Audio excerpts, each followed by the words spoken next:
Here is the 2024 Chevrolet Traverse LS all-wheel drive in mosaic metallic over jet black interior. This is all new this year. It's going to be wider, but it's actually a little bit shorter than the prior gen, dropping the V6. Did Chevy make the best midsize SUV? I'm Anthony from Hawkeye Rides, and I'm going to go over the pros and cons. The problem that I have with the new Traverse and comparable rivals, starting with new LED headlights. The daytime runnings is going to go into the top portion of the grille. You're still going to receive the chrome that's going to wrap around the lower part, integrating into the second portion of the grille that goes into the headlamp assembly with the grille pattern, giving us 6.77 inches of clearance. And we have a new Z71, which is a more off-roadsy appearance. Plus you're gonna get a off-road suspension and a skid plate tucked underneath the front. And that will feature the recovery hooks, go up to the RS, and you're gonna have a blacked out front fascia, so it's gonna be more sporty. All trims will be standard with a 360-degree reverse camera, which nobody does that in this class, especially for the price that we're at. Housed underneath the hood no longer receives the V6. We get the 2.5-liter turbocharged four-cylinder producing 328 horsepower and 326 pound-feet of torque, paired to an 8-speed automatic transmission, achieving 19 mpgs for the city, 24 mpgs for the highway, and performance is also the best in class compared to Toyota, Honda, Kia, or Hyundai. 18-inch wheels is standard. Add the sports appearance package and you can get a 20-inch wheel. It'll be gloss black, as well as giving us that black front fascia. 22-inch wheel will be on the RS. The fenders will get the matte black. Side view mirror cap will get a touch of the gloss black, and the chrome will trail around the top portion of the windows. Another thing that Chevy does compared to all the rivals is both doors you can lock and unlock the door. You can't do that with Toyota, Honda, Kia, or Hyundai. And comparing it against Subaru, the ground clearance is not going to be as much, but the Z71 will increase by 1.2 inches, giving us the standard dual clutch all-wheel drive system. LED tail lights that integrate into the gloss black that highlights the Chevrolet badging. The lower gets the rear parking sensors and quad exhaust tips. So even if you go into a base trim, it still looks sportier than anybody in its class. Standard power lift gate. And because the clearance is nearly 7 inches, the rear does sit up a little bit. Underneath the floor is going to have some storage, and the spare tire is tucked underneath there with a standard 12-volt charger split fold.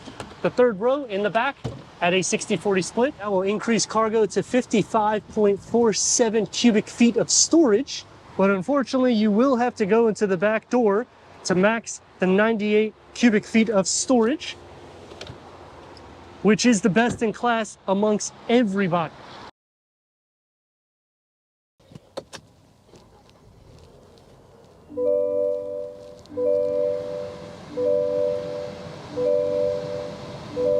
Six-way manual adjustment for the front heated seats, cloth seat upholstery, headroom, and leg room.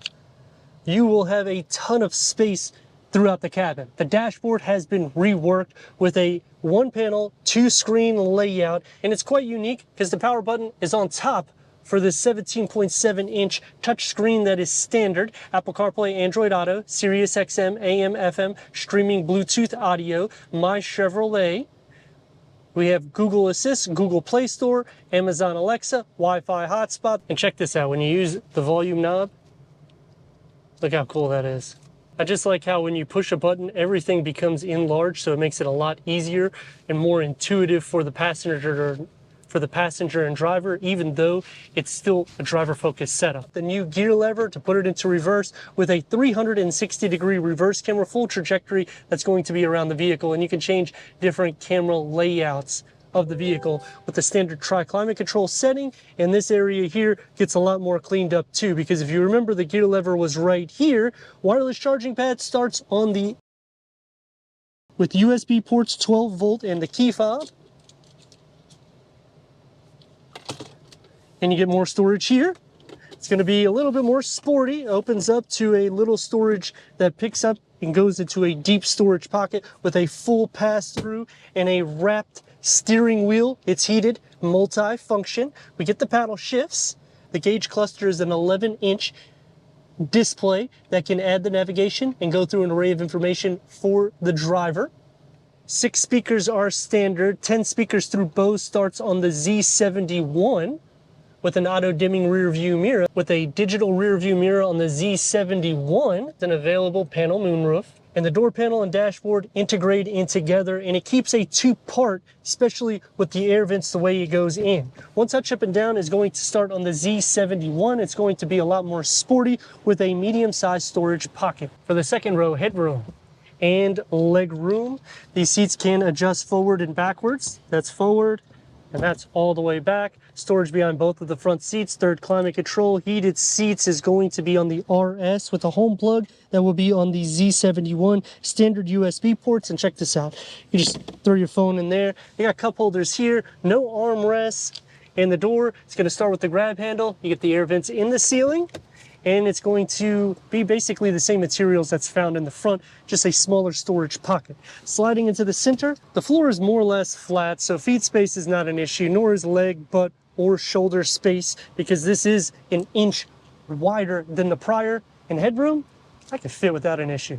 On the driver's side, pull this lever and it will slide forward, but you can see you don't have a lot of space. But on the passenger side, you do the same thing, and now you have loads of space to get inside. For the third row, headroom and leg room. Feet space is going to be shared, but it is a flat floor, so it doesn't really matter there. You get USB ports on both sides, cup or bottle holders. The window is going to be stationed more back. Air vents in the ceiling, LED interior lights, sliding into the center. If the seat is reclined and pushed back all the way, there's no way I can fit. As for feet space, not going to be too much of an issue, but leg and shoulder space will be shared a little bit more so because this bulges out more, but headroom is still doable for somebody at 6'3". 18 horsepower more, 60 pound-feet of torque more than the prior, and this is out of a turbocharged 4-cylinder. Now it does weigh around 200 pounds more than the prior gen curb weight, but it's not as long, it's a little bit more wide. And as for comparable rivals, this is hands down the best in performance out of this turbocharged 4. Because no one's going to have over 300 horsepower. Even if you go up to things like Infinity, this is going to outclass it. In interior space, you're going to have just as much, if not more space for the third row occupants with an 8-seat configuration or captain seats. No sound cancellation, unfortunately, in this trim, but the sound deadening is still pretty good. When we get the Buick Enclave, we will see if there's a difference, because this is going to be basically the same vehicle, but the ride's a lot more smooth and refined. Let's give her a little go.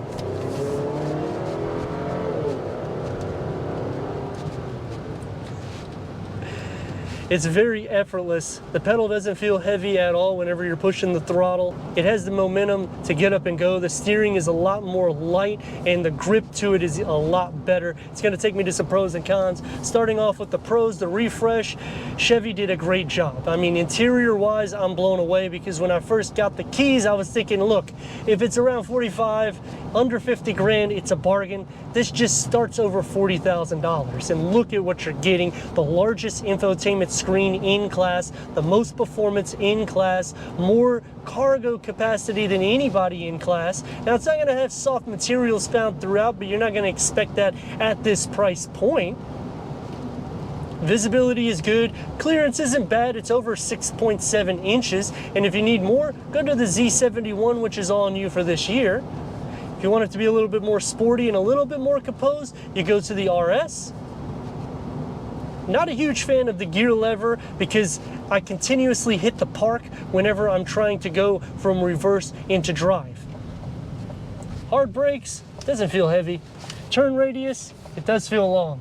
It's getting about 3 lanes. Let's see how she goes.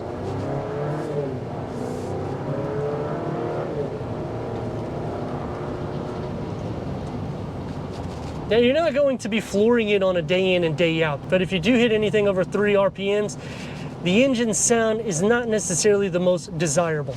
But on another con, you have to go up tier base in order to get features. They do have options, which is good, and it's only one power option that you can get for all trims, which isn't necessarily too bad, because even if we're talking about the Volkswagen Atlas or Cross Sport, both two of them with their new turbocharge, it's going to have less performance than this.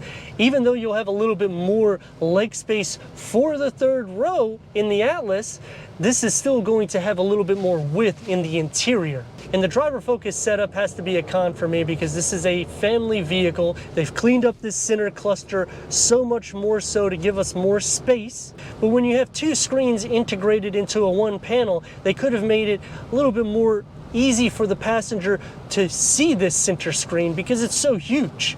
I mean, it's literally like a TV. It's bigger than a Ford F-150 screen. And it does come out of the dash a little bit. The good thing though is you sit up higher, so it doesn't look like an eyesore as much as some vehicles whenever they're doing these enlarged screens. The big problem that I have, it looks like a Tahoe. You're not getting that much more MPGs than a Tahoe. Capabilities is going to be a lot less. Obviously, you're going to be saving at least $10,000 to $15,000, but then this doesn't really stand out of class when it's looking at comparable rivals, unless you start going into the top tier, the RS or the Z71, in which you're at a Tahoe price. Then what's the purpose of getting this vehicle opposed to that? But let me know your thoughts in the comments, and if you're new to the channel, consider subscribing. Check out the next video, merchandise, website, and Instagram. Leave a comment and a like, and I'd like to thank Morgan Chevrolet for giving us this 2024 Chevrolet Traverse for our car review.